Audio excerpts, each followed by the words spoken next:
Another cup of Maxwell House coffee, George? Sure. Pour me a cup, Gracie. You know, Maxwell House is always good to the last drop. And that drop's good, too. Yes, it's Maxwell House Coffee Time, starring George Burns and Gracie Allen.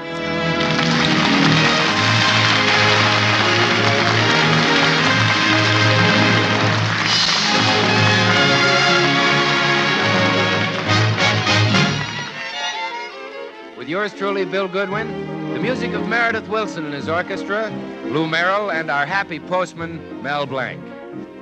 For your Thursday night comedy enjoyment, it's George and Gracie. And for your everyday coffee drinking enjoyment, it's Maxwell House. Expertly blended and radiant roasted for rich, mellow, extra flavor. Maxwell House, the coffee that's always good to the last drop.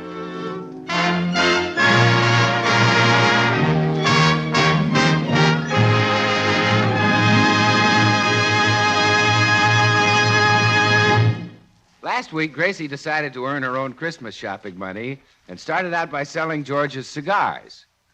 George put a stop to that, but in Gracie's vocabulary, there is no such word as surrender. So 2 days later, they had a caller. Yes? Your name George Burns? That's right. You ought to be ashamed of yourself, making your poor wife drive a taxi. Huh? Here's a summons to appear in traffic court on 15 counts. Now, wait a minute. It's guys like you that make guys like me hate guys like you. But I didn't let... Gracie. I heard him, dear.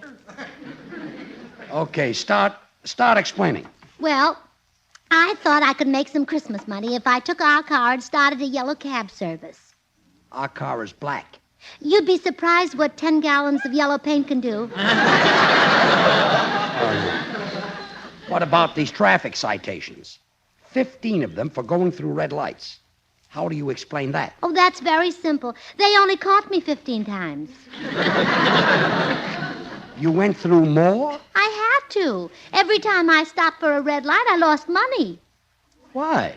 Well, my passengers would jump out and run for their lives.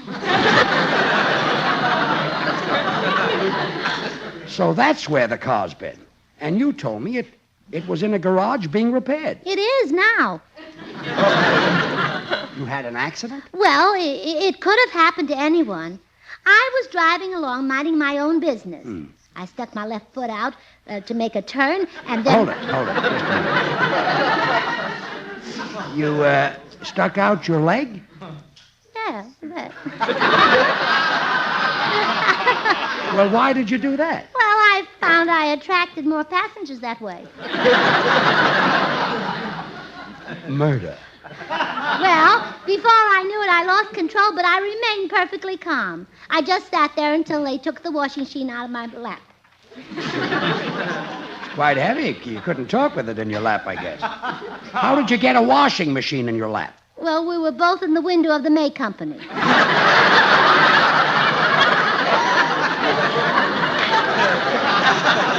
Okay, you win. I'll give you all the Christmas money you want.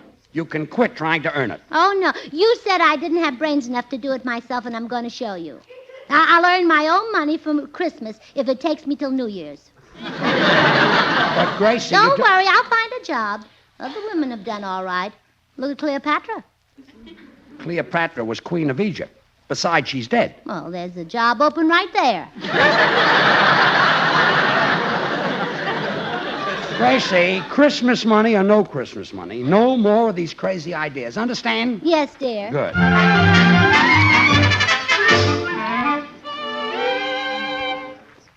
However, the very next day... Yes? Burns, you ought to be ashamed of yourself, making your poor wife sell Christmas trees. Huh? Here's your summons. See you in court. Now, look here. It's guys like you that make guys like me us, hate guys like me. you. Gracie. We see a lot of them, don't we? This is a citation for damaging public property. What's that got to do with selling Christmas trees? Well, yesterday was an awfully nice day, so I went through Griffith Park. Well? I went through it with an axe. Well, that does it. Here's $50 for Christmas. Well, thank you, George. Now you can stop trying to earn your own money. Oh, no, I'm still going to show you that a wife can earn her own money. Wives are smarter than husbands, and I'll prove it. But you took my $50. Need any more proof? Gracie, I absolutely forbid... Come in. Hello, all. Yeah, somebody from the Rathskeller, I guess. Hello, all. Well, Meredith, how nice to see you. Come in and sit down. Thank you, Gracie. In my sea of troubles, your face is like a lighthouse shining out to me. George, hand me my compact. Yeah. You've got troubles, Meredith? Yeah. Though I hesitate to burden my friends with them. Oh, not at all, Meredith. We're more than your friends. We're like your family. Sure. Think of George as your father.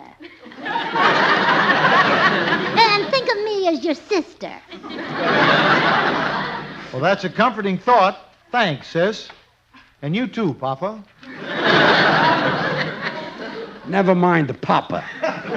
What's your trouble, Meredith? Oh, it's my girl, Goldie. For the last couple of weeks, a very handsome young fellow's been taking her home from work every night. Oh, a rival, huh? Well, I thought so at first, but when I questioned Goldie, she assured me that he was her father. And apparently she spoke the truth. I've noticed whenever he kisses her, she always says, "Oh, Daddy."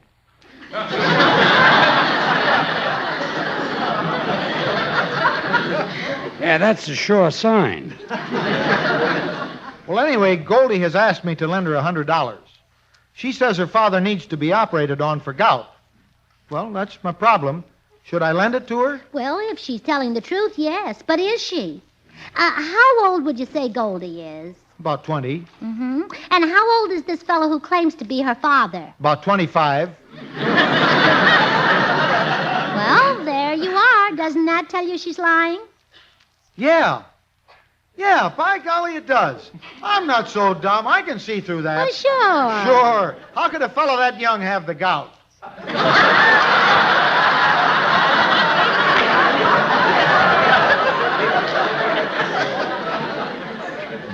What? Exactly. Her father wants the money for some other reason. Don't let her have it. Okay, Gracie. Wait a minute, you two. If she's 20 and he's 25, how can he be her father? You can't have a baby when you're 5 years old. Oh, George, how can you be so innocent? It's the mother who has the baby, not the father.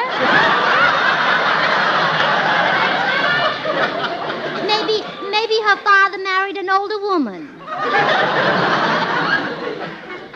Forgive me, I lost my head. And now I'm going out to see if I can lose the rest of me. Papa already. Gracie, I certainly do want to thank you for the advice. You saved me $100. Oh, glad to do it, Meredith. I love to give advice. I wish everyone would come to me with their problems so I could... Meredith. What? That's the way to earn my Christmas money. How? I'll solve people's problems, like Mr. Anthony or Dorothy Dix, only I'll charge for it. Say, that's a bully idea. I'll be a professional troubleshooter. I'll tell people how to be a success, how to make love, how to find apartments, how to find apartments? You can do that? Sure. You give me the address and I'll find any apartment in town. You'll make a fortune. Oh, yes. Oh, wait a minute. If people write to me here, George will see the letters and get mad again. Well, I have a post office box you could use. Box 808. Wonderful, Meredith. I'll go right down and put ads in all the papers. I'll tell people to write in to the Dependable Old Problem Explainer. That's too long. Yeah. Well, I'll just use initials. I'll tell them to write to the DOPE.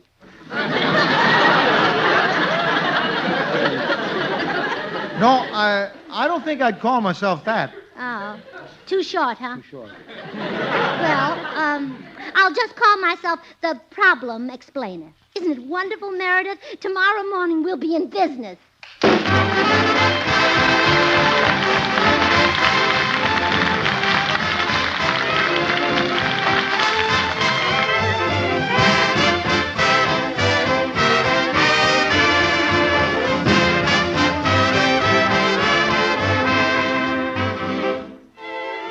the San Fernando Valley my home. You know, that's real nice music, Mayor, and a real nice thought. About settling down in San Fernando, Yeah, Bill? man, Well, yeah. fella could do a lot worse. Living's mighty good in those California valleys. Which is something more and more folks have been discovering, Meredith, year after year.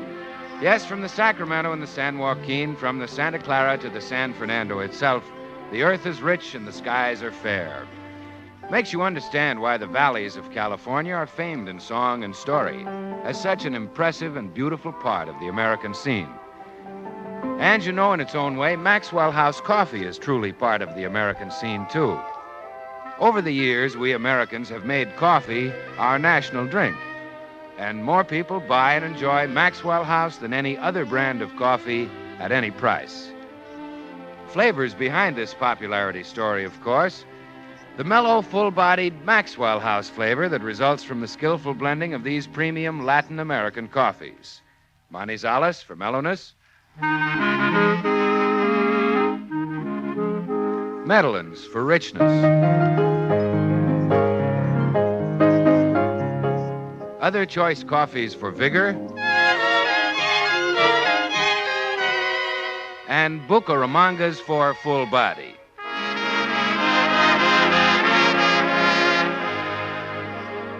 Adding up to great coffee at the very peak of flavorful perfection. Why not enjoy the very best in coffee pleasure, coffee goodness? You can for just a fraction of a penny more per cup than you'd pay for the cheapest coffees sold. Just say Maxwell House, always good to the last drop.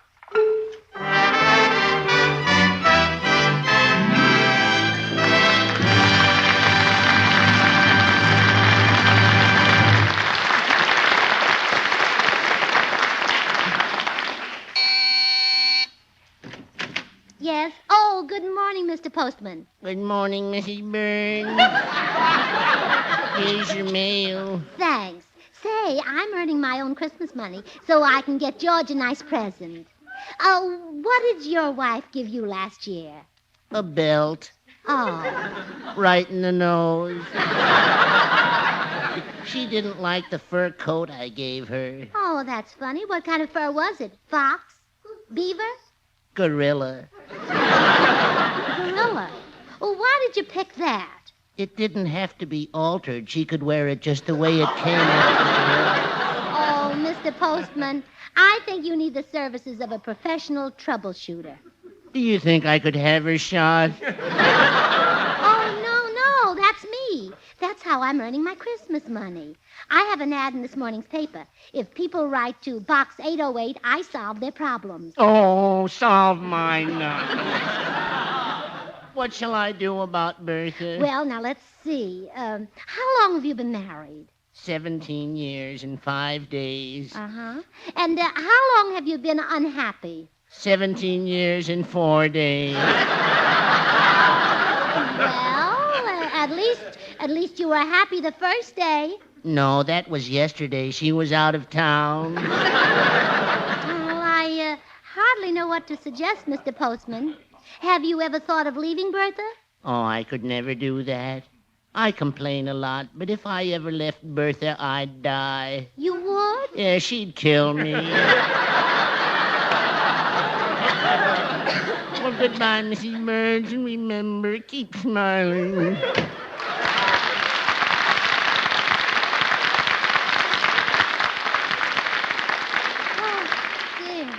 I hope the people who write into Box 808 won't have problems that difficult. Well, I'd better go over to Meredith's and see if he's picked up the first mail. Good morning, Gracie. How about some breakfast, Oh, sweetheart? all right. How would you like some golden hot cakes, a fluffy omelet, and nice crisp bacon, and a steaming cup of coffee?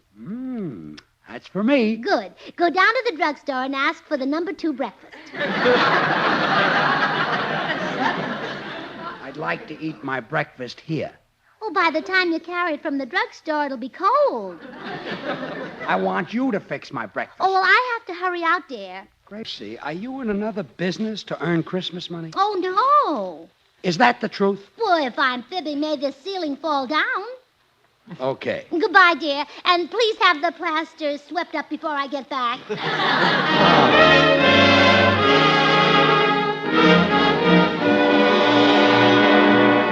I'm sure glad you dropped in, Bill.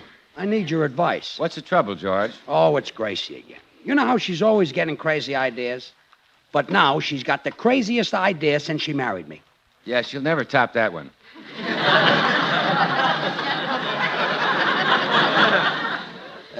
Cut out the clowning, Bill. Tell me, what should I do to make Gracie behave herself? Lay down the law, George. Tell Gracie there can only be one boss in the family. Yeah. Tell her the other person must obey the boss. Yeah. Either that or pack up and leave. Yeah. Then pack up and leave. Okay, comedian, I'm sorry I bothered you. I was only kidding, George. Look, if you really want advice, there's an ad in the morning paper that might help you. What is it? Well, here, I'll read it to you. Do you have a problem? Do you have $1? If so, send the problem and the $1 to the Problem Explainer, Post Office Box 808. If you're not satisfied with my solution, your problem will be cheerfully refunded.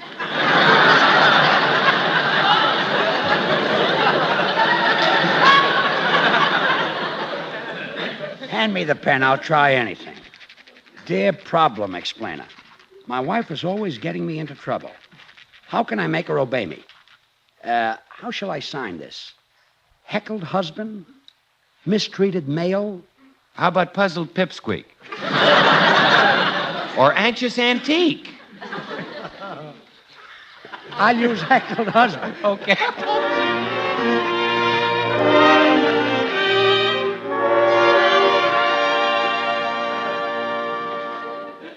Here you are, Gracie. Another bunch of letters from the post office. My, they're really pouring in. We better start answering them. You read them and I'll dictate the answers. Okay. Now, this one is signed Suspicious. Dear Problem Explainer, my gentleman friend gave me a mink, but it doesn't look good to me. How can I tell if it's died? Dear Suspicious, look at the mink closely. If it's not breathing, it's died.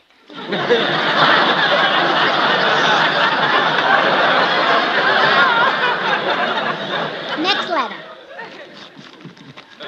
Well, this one is signed Troubled Wife. Dear Problem Explainer, recently my husband started taking vitamin pills. Now all he wants to do is hug me and kiss me. Enclosed, please find $1. What shall I do? Dear troubled wife, enclosed, please find $2. Send me the name of those pills.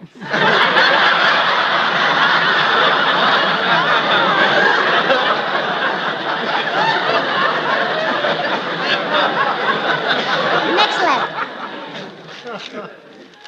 Well, the next one is signed Heckled Husband. Dear Problem Explainer, my wife is always getting me into trouble. How can I make her obey me? Dear heckled husband, your wife is obviously the stupid type. Get rough with her. Use caveman tactics. Get that one off right away, Meredith. Okay, Gracie. That poor man. Imagine being married to such a silly woman. George doesn't realize how lucky he is. Next letter, Meredith.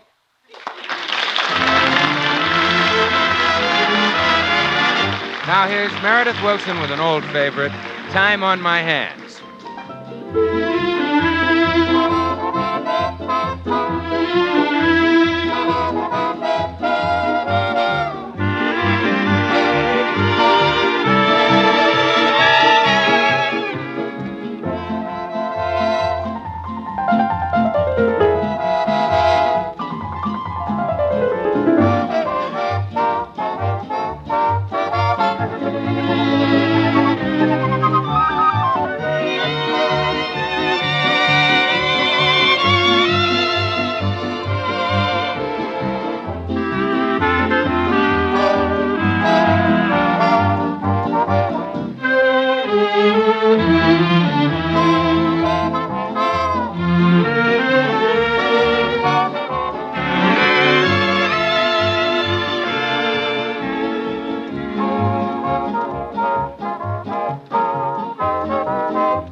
advice the problem explainer gave me, Bill. I'm supposed to get tough with Gracie. Use caveman tactics. Oh, that caveman stuff is great, George. Boy, I wish I'd lived back in those days. What a racket. When you saw a beautiful dame, all you had to do was clop her over the head with your club, grab her by the hair, and drag her to your cave. What a life. You'd have been out every night, huh, Bill? Yeah, night clubbing. I'll bet there'd have been a whole stack of women in your cave. Well, that's how I like my women, George. Well, stacked. Too bad that smooth line of yours would have been wasted. What do you mean? Well, back in those days, no one talked. There was no language. Who needs talk, George? If I puckered up and said, yum, yum, she'd know what I wanted. Yeah, I guess so. Sure. Gee whiz. She'd get busy and make me a cup of Maxwell House coffee. Maxwell House is rich, mellow, delicious, the result of careful selection and blending of choice Latin American coffees, radiant roasted to perfection. Bill, I'd like to remind you of Then something. I'd hit her on the head with my club, You can hardly pick that club up. either once or twice. I'd hit her to tell her how I wanted my coffee, you see. That would tell her? Yeah, either one lump or two. Of course, with or without sugar, Maxwell House is the very best at coffee drinking pleasure. Yet it costs but a fraction of a penny more per cup than the cheapest coffee sold. Bill, I'd like to remind you of something. Yeah? In the caveman days, there was no Maxwell House coffee. What? No Maxwell House coffee? Not a drop. Well, no wonder the women like to be hit over the head. Who wants to be conscious if you can't enjoy it? Maxwell House is bought and enjoyed by more people than any other brand of coffee at any price. Everybody knows that Maxwell House is always good to the last drop. Here comes Gracie. Slip out the back way, Bill. Here's where I get tough. You gonna get tough? Yeah. Well, act like a real caveman, George. Rush out and grab her. Sling her across your shoulder and carry her into the house. You want me to do that? Well, in your case, hobble out and beckon. Just disappear. I'll do all right. Okay, good luck, Neanderthal man. I'll be plenty tough. And if that doesn't scare her, I'll take off my belt like I'm going to beat her with it. That'll scare the daylights out of her. Hello, George. Get down on your knees, woman. All right. Where are the dice?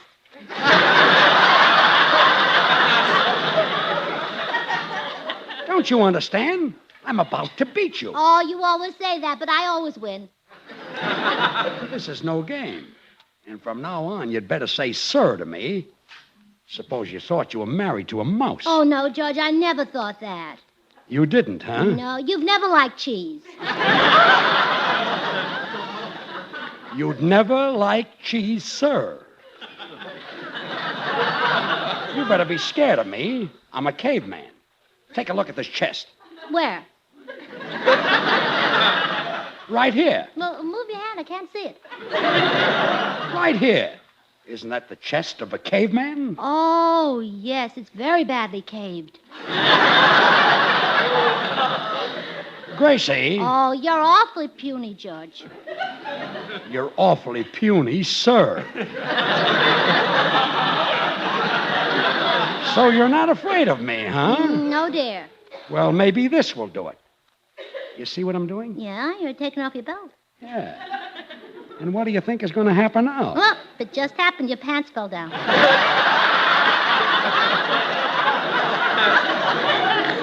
I'm going to take this belt and lash you. Are you frightened? Oh, I'm scared to death. I'm a brute. A powerful brute. Oh, then why do you call me every morning to squeeze the toothpaste out of the tube? I'm a brute. Powerful brute. Oh, you're cute. Oh, nuts to this. I'm going to write that problem explainer and get my dollar back. Problem explainer? Yeah, some jerk who gives advice. Wrote a letter signed heckled husband, and this is the advice I got. Oh, so that was you. Oh, I mean, you did? Yeah. Wait. You wait right here. I've got something to do.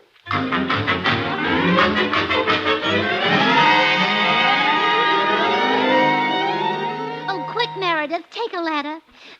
Dear heckled husband, I was wrong about treating your wife rough. Be sweet and give her presents because she is obviously a highly intelligent woman. Well, wait a minute. A little while ago you said she was stupid. A little while ago she was. Let's continue. Buy her candy, flowers, perfume, and a new hat. Send that by telegram, Meredith.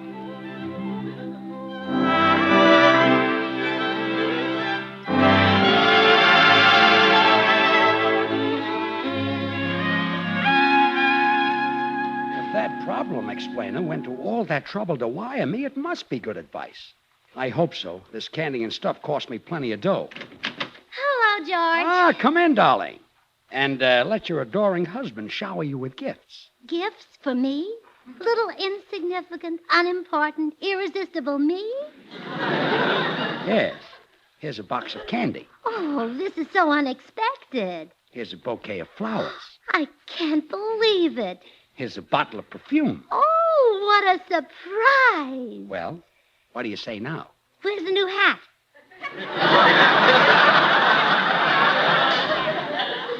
I didn't have a chance to shop. Wait a minute. How do you know about the new hat? This is going to be a tough one. Come on, hurry up. I want the truth. Well, don't rush me. I'm trying to make up a truth you'll believe. Say, I'll bet this was another one of those schemes to make Christmas money. I'll bet you're the problem explainer yourself. Oh, stop. That's as silly as saying I'm the mad Russian. You knew about the hat. Ha! You ran out of here just before I got that telegram. Ha! And there's my letter sticking out of your purse. How do you do?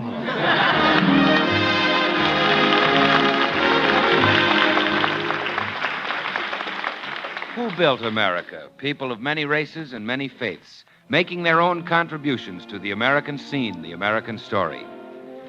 Friends, let's remember that next time we hear someone run down a neighbor's race or religion. Prejudice divides America, sets race against race, group against group. And a divided America is a weaker America, weaker at home, weaker in the councils of the world. Starting now, let's judge our neighbors as we would have ourselves judged, as individuals and as human beings, not as symbols of any group or race. Let's fight all prejudice, and let's start with ourselves. Let's keep building America strong and great.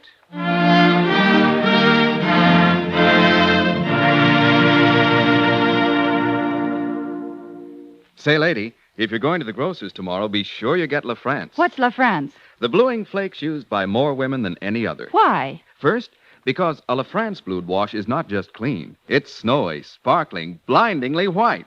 Second, because La France saves extra wash day work.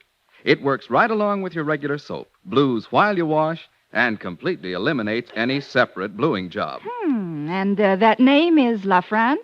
La France it is, for easier, whiter, brighter washes.